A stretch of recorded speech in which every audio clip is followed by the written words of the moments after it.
Sir, complete name mo, sir? Ako si Police Corporal Mark Albi Montalto Molina. Oh.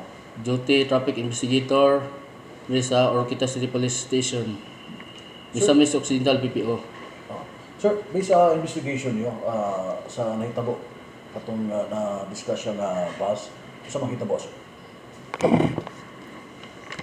Based on the investigation is ang rural is gikan sa Dipolog City going to Pagadian. Initial interview conducted revealed that the driver was not familiar with the road route there is misok. Kay in a sense katong iyang biyahe sa iyang pagka-driver is CDO to Pagadian. Nang dili kay siya familiar nga ditong area sa Mopod National Highway is curvature, medyo likuon gyud siya. It was also revealed nga nakalit niya og maneuver ang manuwila sa bus para dili ma-overshoot sa kanal, but unfortunately natumba og maoy hinungdan nga daghan ang na-injured og napakaron sa ospital. Initial pa lang ni possible napay mapuno ani nga dugang sa mga reasons kabahin sa aksidente. Usa ang patay, sir? Nais bisa akong investigation na ay hamtong yun nga babae DOS siya na siya karon sa provincial hospital. So, mautoy na piit? Nalugpitan daw to sa cell. Di ko siya kusog gandagan, sir?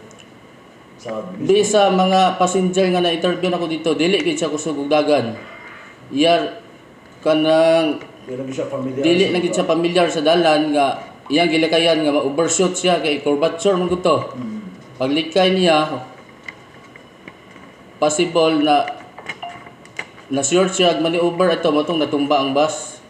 Atong daghan kayo kuan kanang mga injured. Ang injured 40 plus nasa ospital. According sa tour attendant something 40 plus ang pasayro, pero kuanto siya no name is being collected pa kay ang hospital busy kaayo, then gakamulo pa sila og kuha og data sa mga kuan sa mga pasyente dito.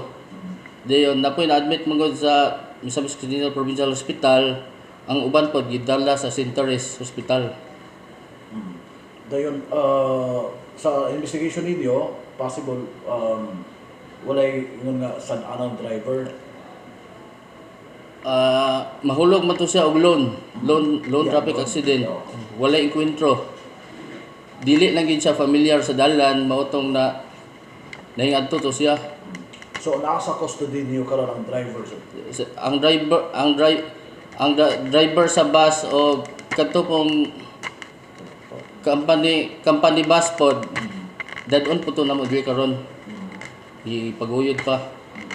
Then ang modala ato dire is ang company mismo, sila na mo to ato padulong dire sa ato. Usa gini nga bus ko, sir? Na-involved? Kuan Rural bus. Okay.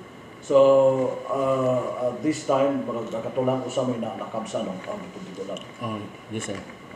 Sir, sa pagkaron basin dira kay additional information nga about mi paabot labi na sa mga motorista no, labi na sa diri sa wagi diri sa wrong area nga medyo kurba down gyud siya. Ita sa mga motorista labi na dili familiar diri sa atong lugar, mag-amping gyud ta samot na mga biyahero kay diri sa atong lugar dili na maging mga time nga curvature or other cause of an accident samot na kay ingarong panahon na mao nang kitang mga motorista, mga driver mag-amping lang kita permente para iwas aksidente.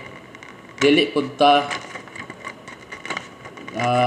dili makuan atong pagpatrabaho. Thank you, sir. Thank you.